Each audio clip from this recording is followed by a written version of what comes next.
Мен егітім болады. Кайсыл?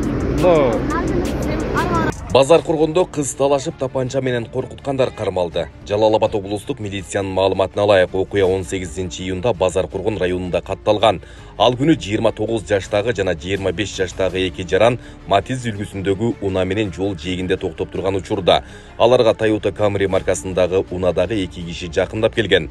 Алар Матиз унаасындагы кызды алып кетебиз деп талап кылып, тараптар ортосунда кайым айтыш орун алган. Натыйжада уруш чыгып, алардын бири тапанча менен коркутууга аракет кылган.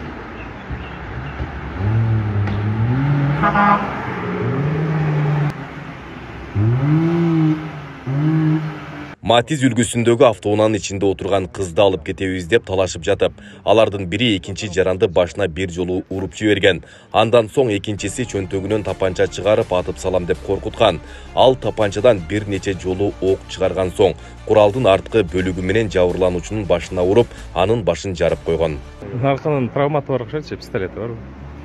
Анан кыз чалар. Ух ты, башка бирөө менен сүзүштү же. Тест. Окуядан кийин Матиз унаасындагы жарандар ооруканага кайрылып медициналык жардам алышкан. Ал эми Camry унаасы менен жүргөн 28 жана 31 жаштагы эки шектүү бейбаштык беренеси боюнча кармалган. Кылмыш ишин алкагында алар Базар кургон райондук ички иштер бөлүмүнүн убактылуу кармоочу жайына киргизилди. Учурда тергөө иштери улантылып жатат. Териштирүү иштеринин жыйынтыгы менен Сузак районунун 1994 жана 1997 жылы туулган жарандары аныкталып, аларга карата Кыргыз Республикасынын кылмыш жаза кодексинин 280 беренеси менен бейбаштык беренеси менен кылмыш иши козголуп, алар убактылуу камакка алынган. Социалдык тармактарда көп өтпөй эле окуянын уландысы тартылган видео жарыяланды. Анда эки тараптын ортосундагы талашка себеп болгон кыз Camry үлгүсүндөгү унаа менен келген жарандардын бири, анын жигити экенин билдирип, окуя кызганычтан улам чыгып, ок атышууга чейин жеткенин айтат. Булар эмнеге атты? Мен егітім болады. Кайсыл? Анан ал менен отуруп кетип калдыбы? Мен автомат кечке жатырдым, айланып биз булар Арслан кечке жатыр. Токтоп келип, токтотум айтты. Егитим билмес edi, men manga chiqishimni bilib qoldi. Kelgandan keyin kelib turib, hozir boraman, chiqaraman deb turib, kelib bolalarni ham urdim, ko'ryapsiz. Булар менен кетип атканын көрүппү? Кызганычтан болдубу? Кыз талаш урушуптур да, мындайча айтканда. Ошондо бул жаңы жигитиңизби ошондо? Жок, жигит эмес, просто акам бул бала. Бир тууган экеңизби? Жок, тааныш акам да. Ушулар менен кетип атканда берки кызганып келип? Урду. Даже меня урду. Кызганычтан болгон турбайбы бул жерде? Получается, наркы жигитим деп атат. Берки бала да жигит, сен да жигити. Эки бала менен жүрүп атат ошондо кыз. Эмне керек бар анда? Сиз экөөнүн бирөөсүн тандашыңыз керек да. Муну жанын тандашыңыз керек да. Экөөнү уруштурбай. Жок, экөөнүн эми керек менге. Экөөнүн кереги жок. Просто айланган чыктыңыз.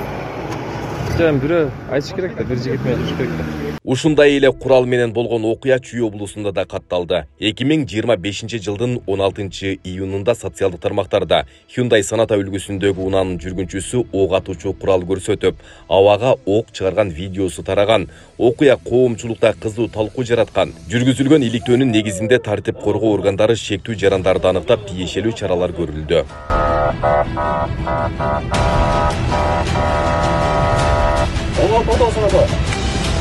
Чүй облустук ички иштер башкармалыгынын маалыматында алгачкы иликтөөнүн жүрүшүндө унаа 1998 жылы туулган жаранга таандык экени жана ал унааны ижарага берип жүргөнү такталган.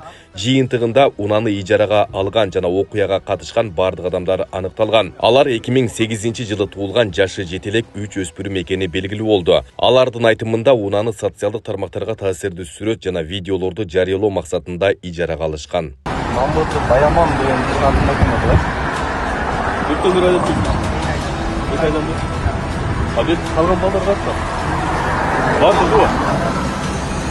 Милициянын ардагерлери мындай көрүнүшкө кайдыгер болууга болбойт дешет. Алардын айтымында акыркы мезгилде мындай окуялар өлкөнүн ар кайсы аймактарында улам катталып жатат. Ушундан улам курал сатып алуу тартибин күчөтүп, ар бир курал милдеттүү түрдө каттоого алынып, тийиштүү органдын көзөмөлүндө болушу зарыл деген ойлорун билдиришти. Куралдарды алуу, айрыкча пневматиканы, травматикаларды, анан жанагы газовый пистолеттерди алуу өтө оңой болуп калды да.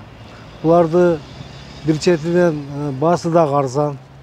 Болбогон бир 20 000 сомдун айланасында.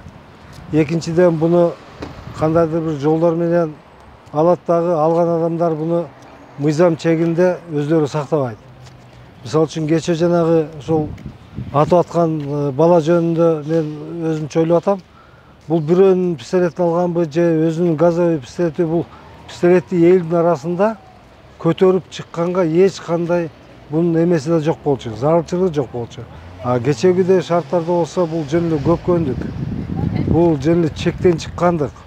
Булардын бүт барын тең эгер тартипке салбасак, азыркы учурда адамдар агрессивный болуп кетишти. Куралдар колуна тийгенден кийин өздөрүн чексиз мондай күчү бар адам катары көрөт да, ошо куралына ишенип көрүнгөн адамга курал көтөрүшү мүмкүн да. Бул өтө коркунучтуу.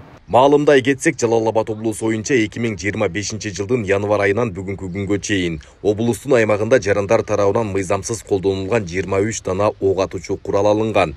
Ошондой эле жарандар өз ыктыяры менен 72 дана куралды укук коргоо органдарына тапшырышкан. Айбек Исабеков, Шарзат Эгембердиев, Регион.